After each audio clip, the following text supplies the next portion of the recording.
આજે આપણે બનાવીશું પાકા કેળાનું લસણિયું શાક, જે એકદમ ટેસ્ટી એવું બને છે અને ઝટપટ બની જાય છે.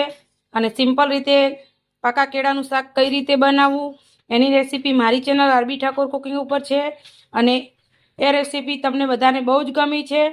તો મને આશા છે કે તમને આ રેસીપી પણ બહુ જ ગમશે. તો ચાલો બનાવવાનું શરૂ કરીએ. એના માટે મેં અહીંયા 4 પાકા કેળા લઈ લીધા છે.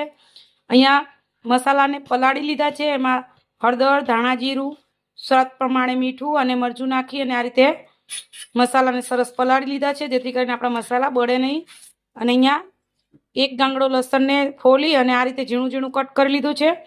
આમાં લસણનો સ્વાદ બહુ જ મસ્ત લાગે છે. અને જો તમે લસણ ના ખાતા હોય તો તમે મારી પાકા કેળાની રેસીપી બીજી છે, એકદમ સિમ્પલ રીતે બનાવ્યું છે, એ રીતે પણ તમે બનાવી શકો છો. તો ચાલો હવે આપણે પાકા કેળાને છોલી અને મીડિયમ સાઈઝના ટુકડા કરી લઈશું. આપણે બધા કેળાને આ રીતે મીડિયમ સાઈઝના કટ કરી લીધા છે. અને આ શાક ફક્ત 10 થી 15 મિનિટમાં બનીને તૈયાર થઈ જાય છે. તો તમારે જલ્દીમાં કંઈક બનાવવું હોય અને ચટપટું ખાવું હોય તો આ શાકની રેસીપી તમારા માટે જ છે, કેમ કે 15 મિનિટની અંદર આ શાક બનીને તૈયાર થઈ જાય છે. તો ચાલો હવે ફટાફટ આપણે શાકનો વઘાર કરી લઈએ. એક કઢાઈ લઈ લીધી છે અને કઢાઈમાં 1 પાવડું તેલ નાખી દીધું છે. તેલ સરસ ગરમ થવા દેવાનું છે. આપણું તેલ સરસ ગરમ થઈ ગયું છે. આપણે એમાં રાઈ નાખીશું. આપણી રાઈ સરસ ફૂટી ગઈ છે. આપણે એમાં હિંગ નાખીશું અને જે આપણે લસણ ઝીણું કટ કરીને રાખ્યું છે નાખી દઈશું.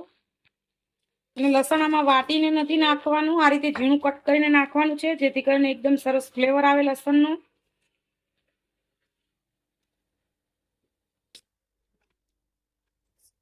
લસણ આપણે એકદમ સરસ રાતું થવા દઈશું. આપણું લસણ એકદમ સરસ રાતું થઈ ગયું છે. હવે આપણે જે મસાલો બનાવીને રાખ્યો છે નાખી દઈશું.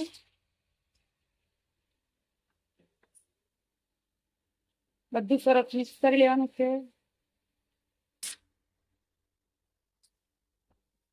આપણા મસાલામાંથી સરસ તેલ છૂટું પડી ગયું છે, તમે જોઈ શકો છો. હવે જે આપણે કેળા કટ કરીને રાખ્યા છે આપણે એમાં નાખી દઈશું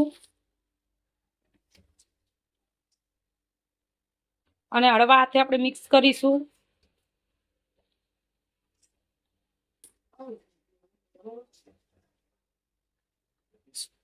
તમે જોઈ શકો છો કેટલો સરસ કલર આવ્યો છે.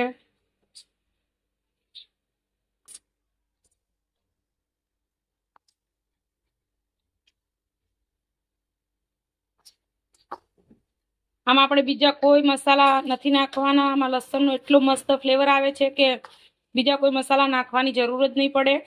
હવે આપણે ઢાંકી અને 2 થી 3 મિનિટ સુધી રહેવા દઈશું.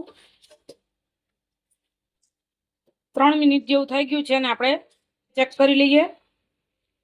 તમે જોઈ શકો છો કે એકદમ સરસ આપણા કેળા ચડી ગયા છે. કેળાને ચડતા કઈ વાર નથી લાગતી. તમે જોઈ શકો છો એકદમ સરસ મજાનો કલર આવે છે અને એકદમ સરસ ચડી ગયા છે. આપણે ગેસ બંધ કરી દઈશું અને ગરમા ગરમ કેળાનું શાક આપણે સર્વ કરીશું.